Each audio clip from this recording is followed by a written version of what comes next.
Wa-da-ba-dum. Oh, it's the show. Thank you for tuning in yet again. God damn, this series is almost over. Thank you for watching as I slowly go insane on local public television. I didn't start out super sane, so it's been sort of a short road to this place. Welcome to the show! My name is Andy Epler. This is Boulder County Tonight. It's tonight for me. It's some future time for you. But that's not as good for the title. So it's Boulder County Tonight. Welcome to the show. If you're watching when we put it on along Mom Public Media, go to bed, Grandma! There's actually no guest today, but I still set up our thing so that you wouldn't feel like this episode doesn't match. You know what I mean? I want you to have a little bit of security. I know the ficus was really important for some of you. I know that really affected some people's viewing pleasure, and it's thriving. Of course, it's doing very well. Yeah, that's still there. Fuck. All right. Well, listen. I do have some news. Some good news. Oh, a lot of times when he has good news, it's a trick. It's a trick. No, here's the good news. The good news is humanity is creating a metaverse. That's great news. That's a really big leap forward for us, experientially as a species, and it does, I think, sort of represent the future of where humanity is going with our information-based technologies.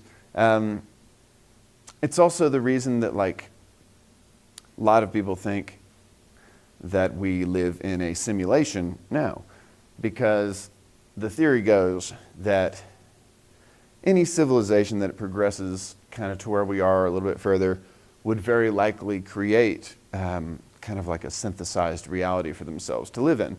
That makes sense. And if you were living in a synthesized reality, like a VR landscape, what have you, you could create another virtual reality within that virtual reality, turtles all the way down or whatever. And so, like, if you were throwing a dart at possibilities for which reality you live in, you're more likely, I guess, to hit a simulated reality than, I don't know, a base reality, so to speak. So that's sort of an interesting idea, and one that I love thinking about a lot.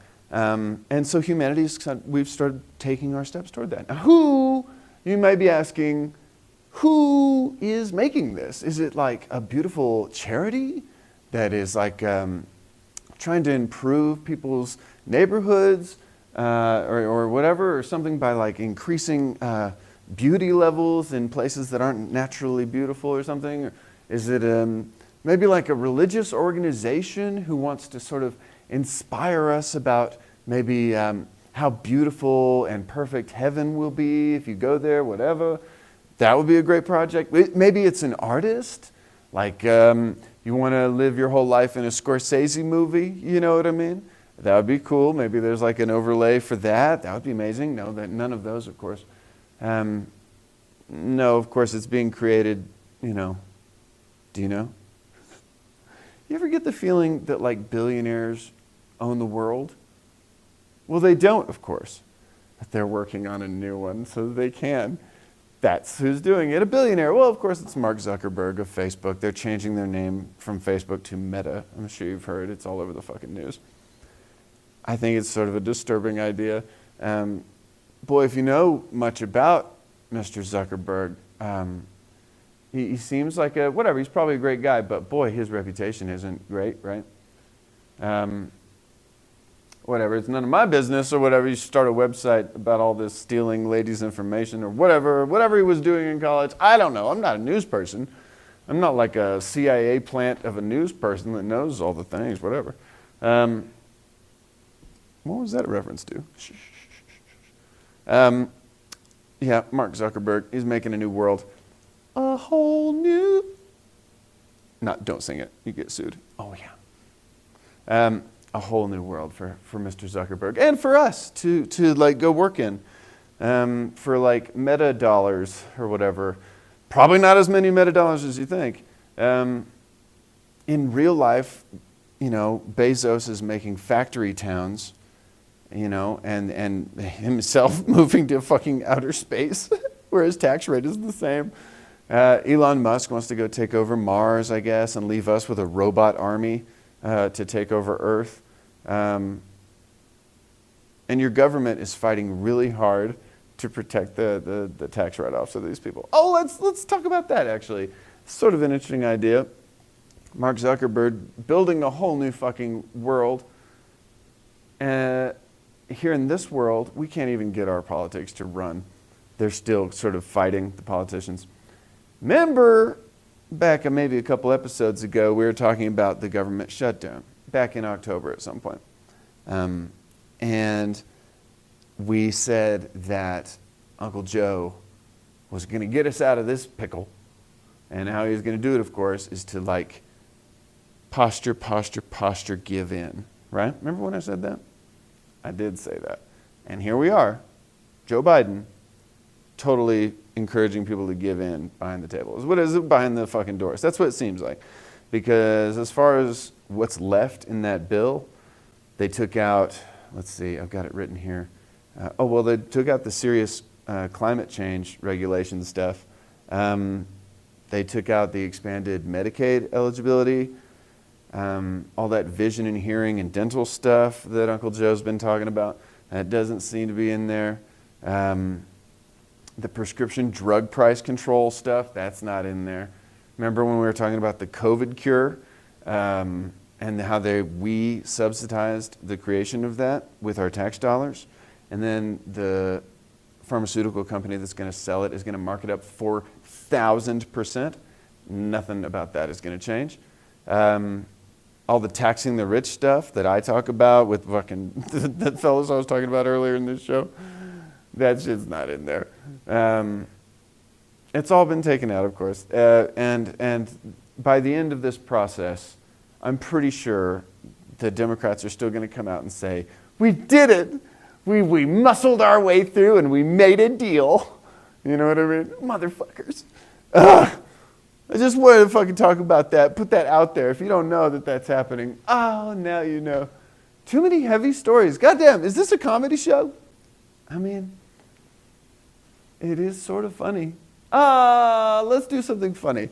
I used to do impressions. Let's do a Jay Leno thing.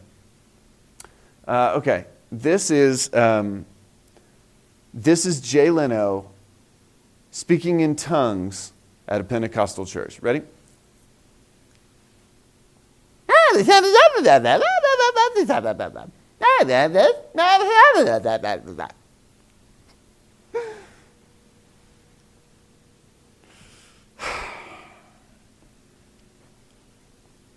know it's a bad impression. I know it's bad. I enjoy it. This episode, we're going to be recapping.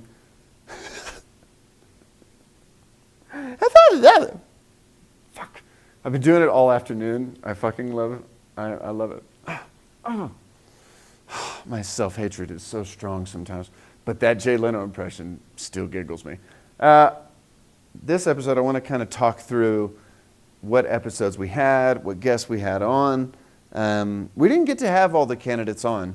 Some of them didn't hit me back. Some of them were whatever, reticent to come sit by such a fucking crass motherfucker. And then whatever, we only had 16 episodes to work with. And I, of course, wanted to use some of those, whatever, in weird ways instead of interviewing people necessarily. So actually, this is my thing. It's a watercolor pad, mixed media pad, but nice big cards. And this is what I've been running this show from. So I'm going to just read right off of it. Episode 1, we had Greg Benton, right, from Native Station, a musician, because, boy, he's a good friend of mine, a fascinating person to talk with, and also, boy, he will put up with a lot of bullshit, from me anyway. A delightful man he is for this. But we didn't know how to do that show. We just wanted to establish the format more than anything else. Greg was kind enough to come on and talk to us. And of course, we talked about sort of like zoomed out kind of topics. And well, we talked about Black Lives Matter, we talked about aliens, we talked about lizard people. Mark Zuckerberg, they say like maybe he's a lizard person. I don't know that. And I don't think that's as sure a thing as like Anderson Cooper maybe being in the CIA, which he's probably not. Fuck, why? Did you bring it up? I didn't mean to. I walked into it. Let's release it. Anderson Cooper is definitely not in the CIA. He's just in one of the most wealthy, secretive families in American history. And he did, on the record, have, an internship with the CIA. That's all that was. Why are we still talking about it? Mark Zuckerberg, he maybe is a lizard man. No, he's definitely not a lizard man. There aren't lizard people. I don't think there are lizard people. There are CIA assets in the news, though. Please. But it's called Operation Mockingbird. Everybody, it's open information, right? That's not like dangerous to talk about. It's like, Jesus Christ. Hey, who was on episode 2? Fuck. Yeah, fine. Episode 2, of course, we had our friend Caitlin Rocket. Now, she is a journalist with the Boulder Weekly down in Boulder. Boulder Weekly's down in Boulder. Interesting character. She is very intelligent. And for me, and my plan for the show, I wanted to have Greg on first to kind of establish our format. And then I wanted to have a journalist on to talk about the issues that I was going to be asking all the candidates going forward. Maybe you noticed I asked a lot of the same questions and, got a lot of similar answers in a lot of cases and a lot of non-answers, especially when I talk about the homelessness issue, which was very much the central target of that episode 2, with Miss Rocket. Great character she is. And the homelessness issue, of course, is really important all the time, but especially after pandemic, it's incredibly important, and it affects more people than a lot of people seem to realize. So, episode 2 was sort of intended to start gearing us toward more of a political mindset on this show. Episode 3 is one of my favorite things I've ever made. We had the current mayor. He's still mayor for like another day. Brian Bagley. Delightful man. A great, very candid interview. You almost never get a public servant willing to give that level of candidness in an interview, and I thought it was really beautiful. We are on different parts of the political spectrum, but we had a lot of people on this show where, of course, they don't necessarily vibe with my fucking shit that I'm probably wrong about. Who knows? But we had a great interview, very candid. He's a good man, friend of mine. If you're going to watch episodes of this show, that's one of the ones that would be great to watch because it gives you the real kind of inside fucking information about what it's like to serve in these positions. It ain't no cakewalk. All right. And then I talked to another city council member, actually, in episode 4, our friend, Aaron Rodriguez. The volume on that episode's a little fucked up. But, this show's a little fucked up, all right? God damn it, it's just me, and I'm an idiot. So, running it is tough, and making it all work is fucking impossible, as maybe you've noticed. So that was episode 4 with Aaron. Great character. We'll see if he got reelected tomorrow. I endorsed him, of course, in episode 13, and I'd love to see him be elected. But you'd see why if you watch that episode. You'd see kind of while he and I probably don't even necessarily agree on everything, he is a noble character, and everybody we talked with is, of course. But I just vibe with that guy. So I've supported him ever since he was on council in the beginning. God damn, I guess that must have been 4 years ago. Holy shit. I am old as fuck all of a sudden. God damn it. Even with my sexy little jacket. Episode 5. Episode 5, we call it the monkey movie. That episode was all about workforce abuse. We talked a lot about Jeff Bezos at Amazon and paying his workers so shitty and building factory towns and shit like that. And we interviewed my friend Jack, who is a monkey who worked in a circus at one point. And we talked about workforce abuse very deeply.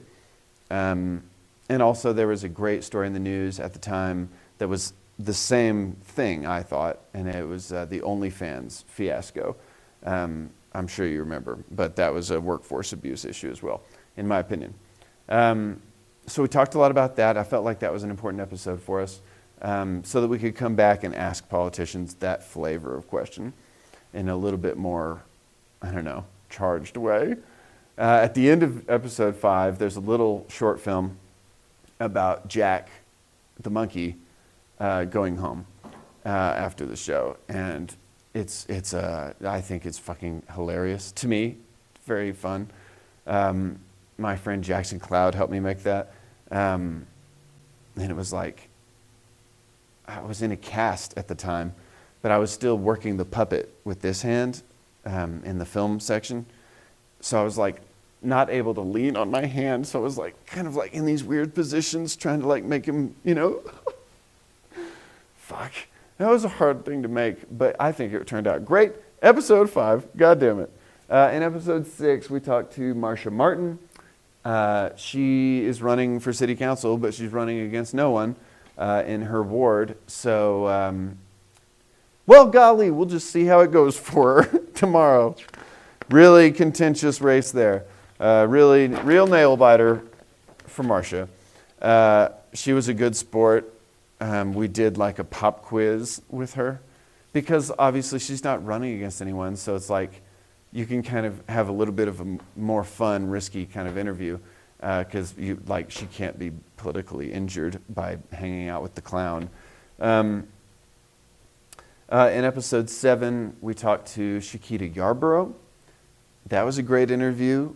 Boy, definitely watch that one. I think she'd be great on city council as well. Great interview. I've gotten to spend just a little bit of time alone with her. I talked to her on her front porch last week, I guess. And I don't know. I just vibe with her. I dig her. And that was a great interview. And I think we talked about some important shit. And then, episode 8 was with Mr. Tim Waters. He's currently on council, but he is running for mayor. I actually endorsed him as well in an article I wrote for the Longmont Compass. No, the Longmont Leader, excuse me. Jesus, I get so confused. I think it's the drugs.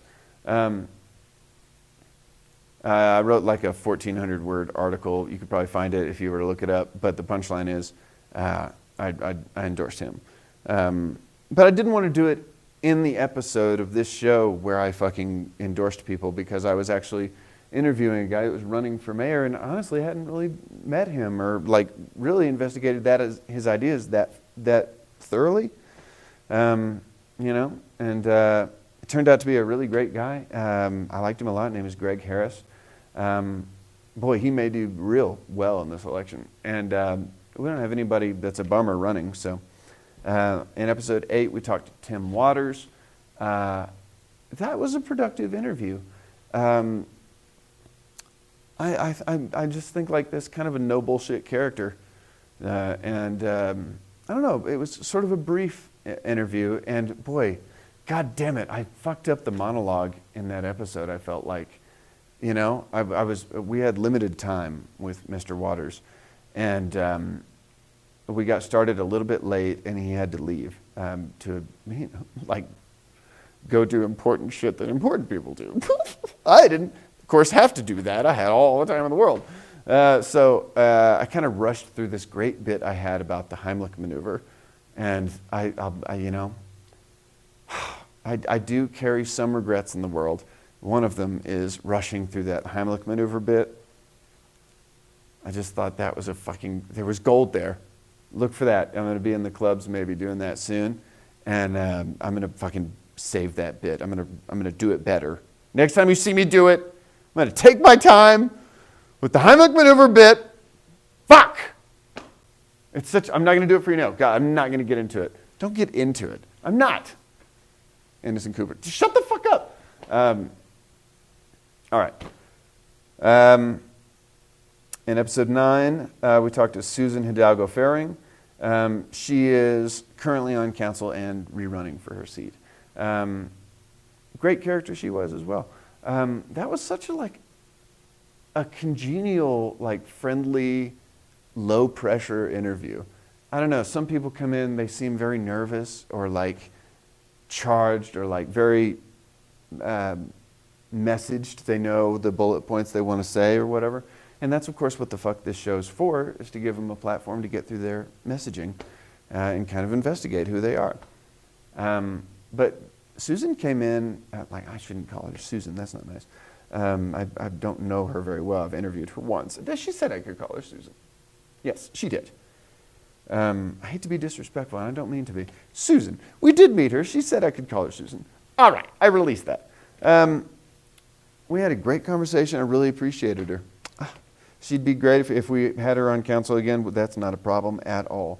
In episode 10, we talked to Talis Salamatian. He's running for council as well. I did endorse him publicly as well in episode 13. Younger dude, kind of he is my age. And I think that's encouraging to see people that age, I don't know, taking responsibility in the community and moving in and trying to help in a real way, in a tangible, measurable way. And he's got great business savvy, so I think that's a good vote. That was a great interview. I recommend watching that one for sure. We talked about, I think it was sort of at that, or maybe a little bit before in these episodes, maybe when we talked to Tim Waters, we started getting into this idea of affordable housing versus attainable housing. And basically every candidate we talk to is recognize that they're both important, but most people seem sort of focused on the attainable housing concept. But especially in this interview with Talis, we really kind of dug in on that topic. And I find it a little bit Orwellian, frankly, the naming of these things, attainable housing versus affordable housing. Do you know what I mean? Attainable housing, let's see. Attainable housing is for people that make between 80 and 120% of the average income, median income in the area. And that's $59,000, something like that. And that's whatever, that's what 80% I think is. Of course, we are in Boulder County, and we have a lot of people that work jobs at grocery stores and stuff, and they don't necessarily make that, right? And there are so few candidates actually talking about where that person goes home after their shift, Because there are one-bedroom apartments in town, they're $1,600 fucking bucks a month, And if you want to move into them, you got to have a down payment or whatever the fuck ever. You got first month, last month, or whatever. $1,600 times 2, plus moving bills and shit. Who the fuck do they think has that? And you got to prove that you make 5 times that, whatever the fuck it is. Even if it's 3 times that, it's insane. Especially for these people working at these important fucking societally important, these jobs that are really important to us as a community. People at the grocery store fucking kept us going during that pandemic shit. Do you remember that?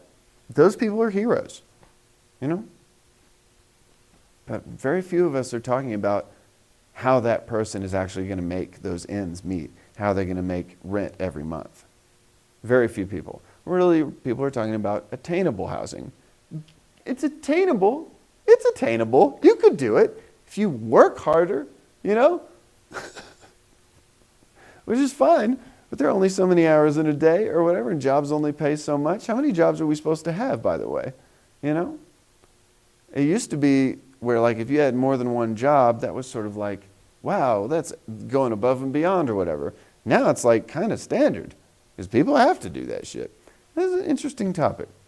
Affordable housing, I believe, is a really important thing to focus on now, before it's late.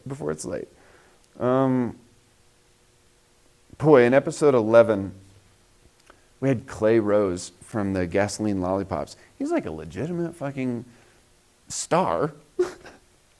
And he came in just because, like, I wanted to do a little short film at the first of the episode, and I couldn't do that and then interview a politician because of the nature of the film itself. It's the one with grandma watching political ads. I couldn't have that kind of, I don't know, caustic kind of commentary about politicians and then turn around and like interview a politician in the same episode. That didn't seem, I don't know, I wouldn't want to be that politician in that episode. So I invited Clay on, and boy, they're fabulous. The Gasoline Lollipops are a great fucking band. They're on Spotify. You can check them out. And you should check out Native Station as well, Greg's band from episode 1. Wonderful. And whenever I didn't want to have like a politician on, I reached out to my artists, you know. Clay's wonderful. He did a song at the beginning, you know. But he was kind enough to come on and sort of like be the person I'm talking to after these politicians like rip their fucking faces off on TV. What a fucking great sport he was. Episode 12, not so long ago, we had Polly Christensen on. She's an interesting character too. She is term limited on council, so she's leaving and not running for mayor. She's just coming back to live in the community that she helped for the last years. You know, that was a good interview. Very kind character that is. A kind of like gentle, good humor, delightful lady, and that was a good episode. You should watch it. Let's see. And last week, of course, Greg Harris. That was an interesting interview, because like I think like Greg and I are even further apart on the political spectrum. As far as like, you know, I'm a pretty socialist kind of guy. That's how I think, right? And he's an avowed capitalist, and I think there's probably some fundamental disagreements there. But boy, was he a great guy, and like, boy, did he seem like his heart was in like the right place. You know what I mean? He seemed like his motivations really were coming from a kind place. That's what I thought. And of course, I probably disagree with like most of, you know, he said the phrase, "I love capitalism," and I thought that was a really interesting thing to say. You know what I mean? Just a really interesting thing to say.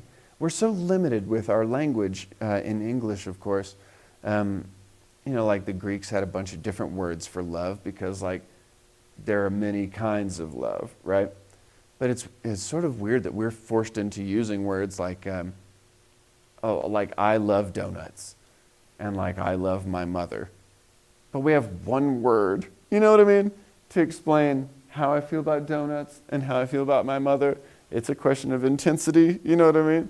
But it's not built into the word at all. Whatever. It was an interesting thing to say. But he may do very well, actually, in this election.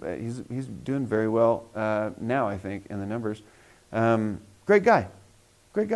And now we're in episode fucking 14. There's our little recap.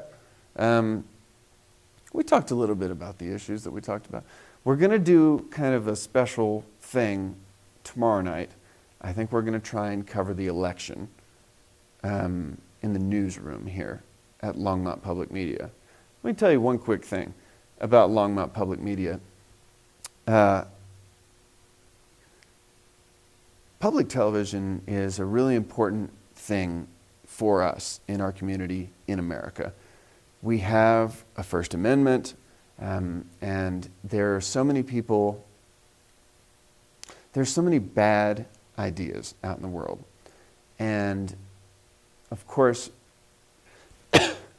Jonathan Rauch, I think, has this concept of you don't fight bad speech by muting that speech, right? You fight bad speech with more speech. It's not like we want to silence people in America. That's I don't think helpful. The cancel culture thing, I understand that emotional reaction, but I think you really fight ideas, more speech. And so I would encourage you, if you would like to get involved with, I don't know, something like this that I did, where they're just like interviewing people or whatever, Longmont Public Media, they really will help you put together a show. It's, I think, I don't know, a beautiful, important thing. And I was so honored to be able to come do this show here. Rare, I think, maybe, for so many motherfuckers and other curses to be said, maybe on this show, or on this fucking station. But they're very kind and let me fucking do what I wanted to do on the show. They'll probably let you do your thing too. And you should, if you're interested in it. Public television. It's an important American institution, of course. Mr. Rogers, fucking Bob Ross. Remember Lamb Chop? You know, all these characters. That shit's important, man. And you could be a piece of it. It's just normal people making things. So, there we go. I guess that's all we need for this episode. My God, not a very funny episode, I'm afraid. What are you going to do? God damn it, what are you going to do? It's a recap episode. Previously on Boulder County Tonight. You know what I mean? That's what this is. Translation. Thank you for watching. See you next time.